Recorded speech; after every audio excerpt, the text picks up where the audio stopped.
Welcome to Celebrating Act Two. Celebrating Act Two is the user manual for the second half of your life.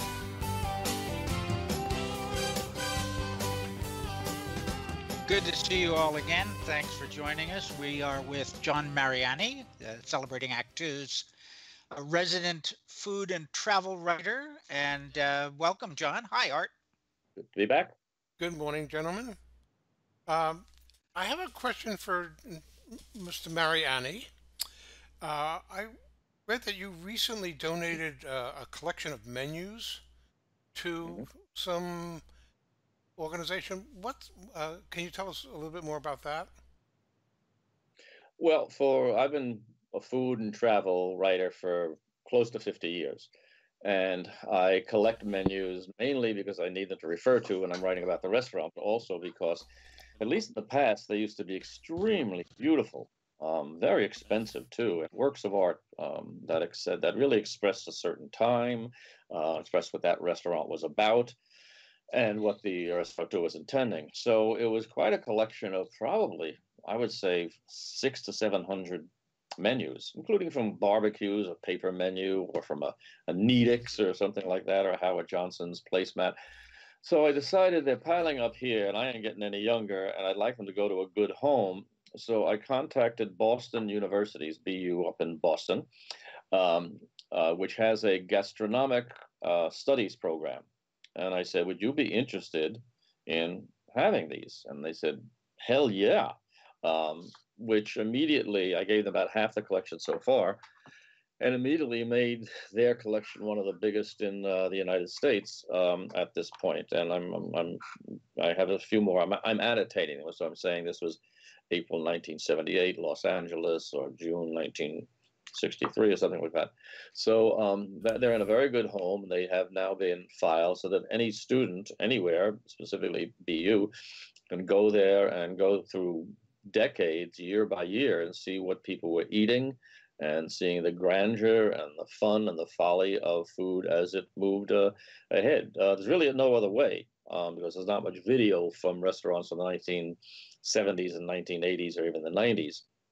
Now everybody has a video. But what I also noticed was that the last 10 to 20 years, the beautiful menus, some of which I'm going to show you, are completely a thing in the past. They were expensive. People would steal them. I would always ask for them. And sometimes they'd always have a souvenir menu, which was a smaller version of these. But a lot of effort and money went into these restaurants. The grander they were, the more expensive they were going to be. But now you're lucky if you go to a restaurant, even a 3-4-star restaurant, get a piece of paper or a folded piece of paper, and the outside it says Mariani's Trattoria, and on the inside it just lists 10 dishes. So the days of these great menus are gone. I also did a book, or corroborated on a book, which is out, which you can buy. Just go to my name on the Amazon, and it's American Restaurant Designs, going back to the 19th century and up to the 1950s. So anybody could own that if you want to.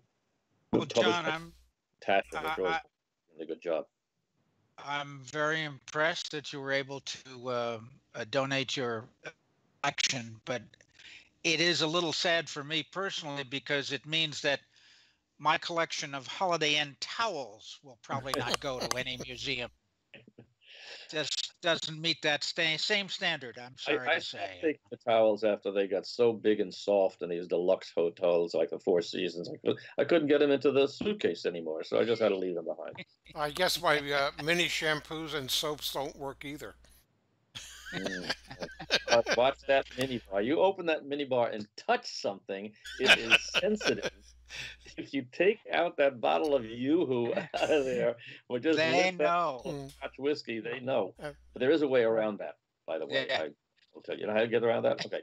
Here's what you do. No. You drink anything you want out of the mini bar, and then when you, but prior to that, you have been given room 202, and you tell them, I don't like this room. So you go to room 206 or 307. And meanwhile, you've taken all the stuff out of 202. See, so you're in 307, and they say, well, this Mariani has a bill. I said, well, I'm sorry, but I wasn't in 202. I was in 307. Remember, you changed my room. and they will never ever dispute you because those mini bars are only checked after every 3 or 4 days in most hotels. There you go. So And they know that the staff takes all the mini bar stuff I anyway. just want to verify Yeah, right. for publishing this video. The statute of limitations, I think, is 5 years. As Are we safe? Yeah, I think. Hey, going back to menus, I am fascinated by the fact that you were smart enough, kind enough, and professional enough to ask for a menu because most people just take them. Now, maybe that's not the way it was back then when they were beautiful menus, but I think most people asked, especially if they were bigger and grander. The actually adjunct, the corollary is that the bigger and grander, like the one I'm about to show you, is from a restaurant that charges very high prices, and they almost build that in. It's not that they expect you to steal the teaspoons or the ashtrays. And the people who do that say, "Oh, it's just advertising." Because if I have an ashtray at home and it says it's from Coleman's restaurant, they'll be interested and want to go to Coleman's restaurant. That's nonsense. But the more expensive a restaurant, the more expensive the amenities are going to be, and you're not going to get away with it. And very, very often, they will, in fact, notice that the ashtray wasn't there when they had ashtrays, or that the spoon is missing, and they will put it on the bill, and perhaps even mention it to you. that's I'm glad you interesting. Yeah, appreciate. I'm glad you appreciate our silverware so much, and we'd be happy to pack some up for you at $10 a piece. Watch a step. so, John, the menus, you're absolutely right about menus. Today, they're kind of throwaway pieces, even though they still don't expect you to walk out with them. What was the beauty like? You said you had an example there? Yeah, I have several examples. Um, Here is one from a restaurant that was called King Midas. I'll try to get that right. King Midas. Wow. And it was an Indian restaurant, and that's the front, and that's the back. Wow. And these are prints, Indian prints, which themselves are very, very fine prints, which were, of course, reproduced for this. And then on the inside, well, first of all, you got a tassel here also. See the tassel? You always pay more when your restaurant has a tassel. And on the inside, again, it was beautifully printed. You can see the outline there of the Yeah. hall Yeah. or whatever. Beautifully printed. So this is the kind of restaurant that was once ubiquitous in better restaurants. This one, as I said, is very expressive of its time. So this one was from the Rockefeller Center Dining Club. And as you can see, it's done with it's very Art Deco because it's in Rockefeller Center, which was an Art Deco building, and this is clearly an Art Deco design. And throughout the menu, you'll see that echoed in the topography and in the colors and everything else about the restaurant. This is one of the most famous of all menus that up until recently, and perhaps you still can. I think there are a couple of. This is from Trader Vic's, not Trader Joe's. This is from Trader Vic's, and Trader Vic's is a very interesting history. Trader Vic Bergeron was a guy in Oakland who got out of the Navy, and he opened a bar called Hinky Dinks. And Hinky Dinks was for the servicemen who were coming through San Francisco in droves during World War II. And one of the things he allowed them to do, he had a wooden leg.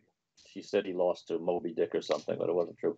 But he had a wooden leg, and he used to have an ice pick, and you could stick him with the ice pick in his leg, and everybody had a good time. But he was the one who invented the so-called tiki bar, which are rife. As a matter of fact, they've had a whole new renaissance. And the tiki bar has these crazy Polynesian motifs, very few of them of which are have anything to do with Polynesia.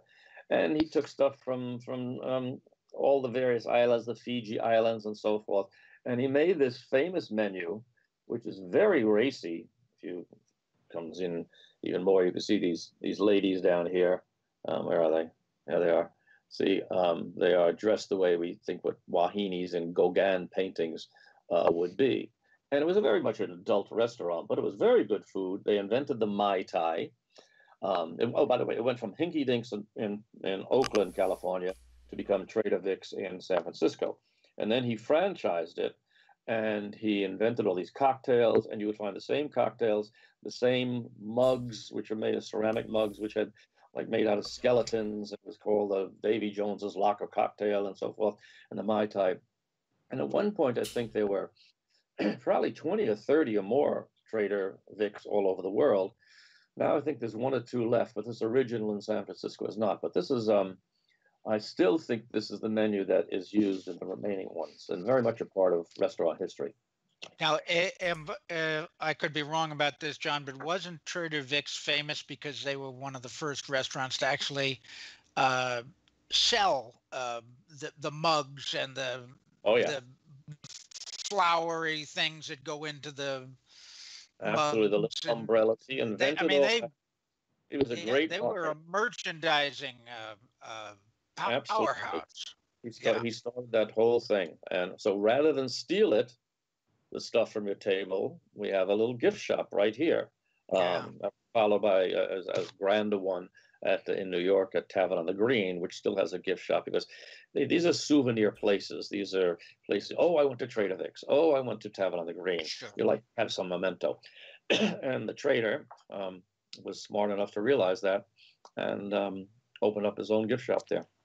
You know, it's interesting because today, at least in my world, the merchandising for restaurants really happen in bars. Every Mhm. bar has a T-shirt, Hmm. and that so do the hamburger joints. In and Out, which is a West Coast chain, Hmm. has a T-shirt that they put out a new edition, a new design every year. There are Hmm. people who collect the In and Out T-shirts going back to Mm. 1983. Really, but yeah, so merchandising in the world of food and restaurants, I think might have started with Trader Trader Vic's. Yeah, it pretty much did that at least at that level and that scale, actually selling the dinnerware and everything else. Before that, well, T-shirts were not that popular as items if you Right. had gone to a hamburger stand in the 1920s or 30s. But yeah, he really kicked it up a notch, as famous chef would say. Yeah, Mm. that's great. Yeah, I That's still great. have I Um, have my O'Brien's Hurricane Uh, glass from New Orleans. nice. yes. And Yeah. and I do have three wonderful spoons from the Ritz-Carlton, which were perfect Uh, for stirring in sweetener in my coffee. They just have a nice feel to it. So I have a set of three because I wasn't able to go back a fourth time.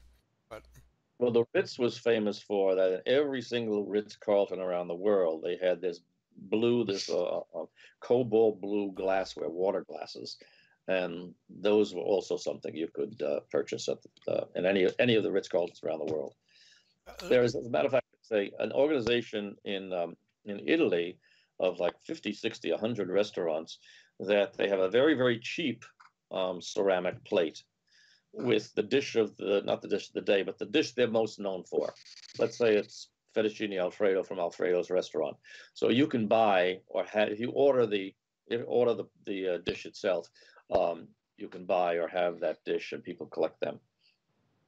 It's a That's nice and little. yeah, interesting. your menus are from my hometown, Brooklyn, Hmm. to my new neighbor out on the West Coast, Spago's in LA. Hmm.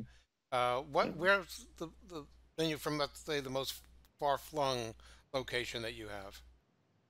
Well, I do have some from China, but this is pretty far flung. This is still going, I think, a wonderful seafood restaurant in Hawaii, which is called John Dominus. Can you see this? Hmm. Yeah, hold it back closer to you, John. Hold it closer to you. There And you it's go. a Now we can see more. gorgeous, Yeah, gorgeous cut, wood cut, and it's Oh, yeah. yeah. very. Look at the size of this thing, And when you Wow. open it, this is supposed to exhibit to you that you are in a very serious restaurant.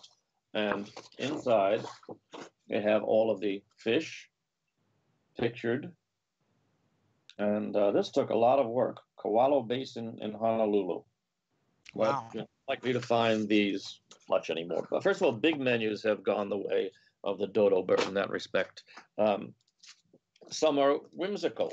The Cattleman restaurant, which was on 45th Street in New York for a long time, was trying to show how simple and down to earth they were, you know. So this is a piece of newsprint there, and on it it says, "Return to the era of the cattleman, where men lived by an idealism, treating strangers with hospitality. We refuse to shoot an unarmed man."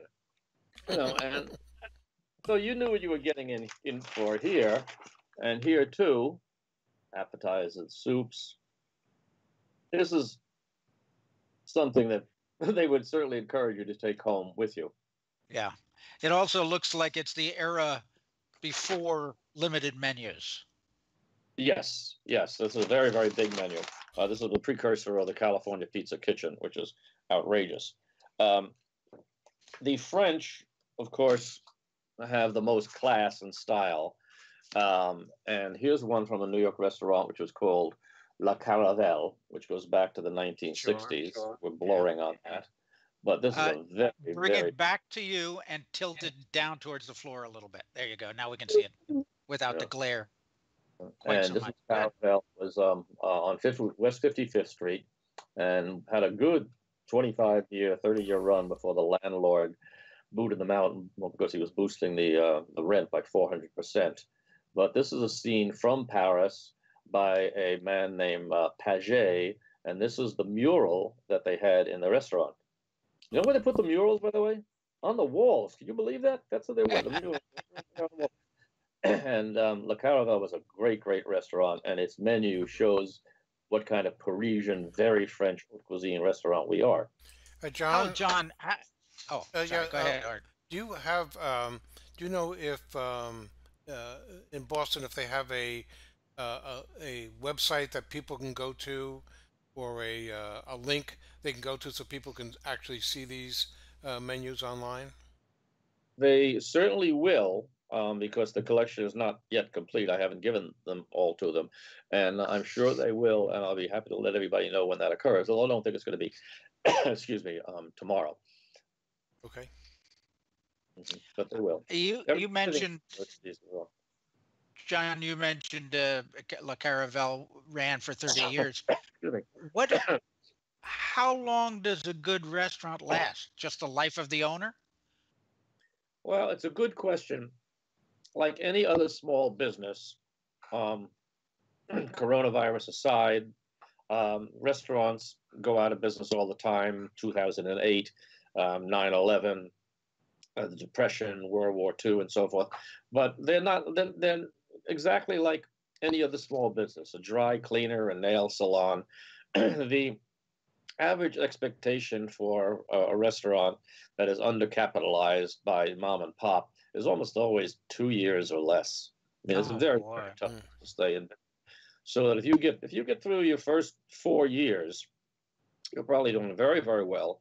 And depending on how mom and pop you are, if mom and pop keels over, or one of the other keels over, then unless you have a son and daughter who are willing to take on the responsibilities, the chances are it's not going to be the same restaurant, and the chances are that it's going to close. Yeah. But I mean, some of these that I've shown you, like John Dominus, has been around for 40 years. La Caravelle had a 30-year run, because they're very professionally run restaurants. I want to show you another one here that's very pertinent to today. Just this week, the owner, the maestro of all restaurateurs in America, Sirio Maccioni, died. He was 88 years old, and his family was still involved in the restaurant. And Le Cirque, which means the circus, and you can see all these monkeys monkeying around, was a restaurant that opened back in the 1970s. It became a high society restaurant, and on any given day, you could walk into Le Cirque, and Sirio Maccioni was there, kissing hands and kissing cheeks, and he was a master of handling a dining room with 120, 130 seats. And you would see on any given day the high society of New York. You'd see Valentino and Bill Blass and Diane Furstenberg and all the fashion people. And then you'd walk in on any given night and see Sophia Loren there, or Woody Allen, or any number of stars and celebrities. And I remember those nights when models, and it was just a fabulous, glamorous place.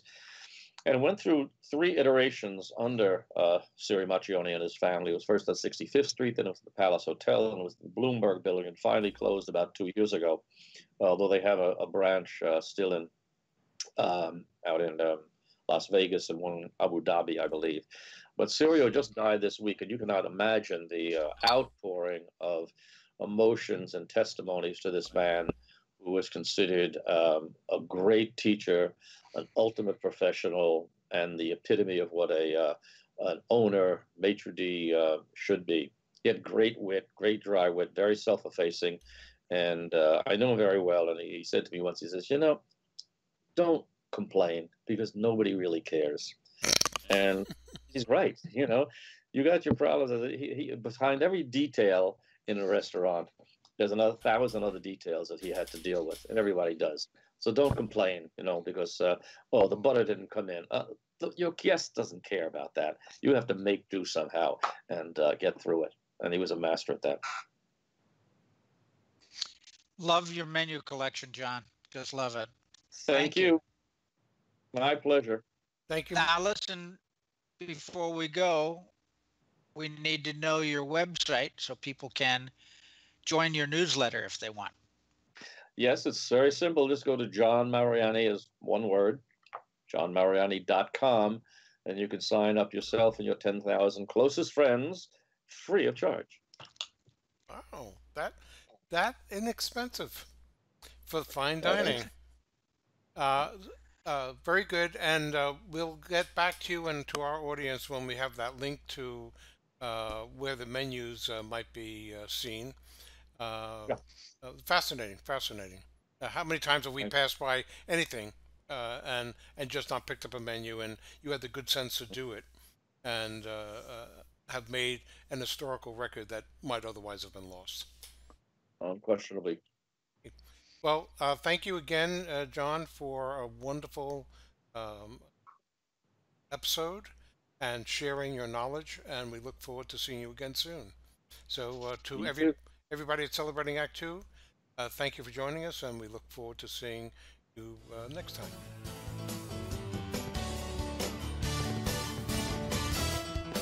For more on Celebrating Act Two, visit our webpage, follow us on Facebook, subscribe to us on YouTube, and tell your friends.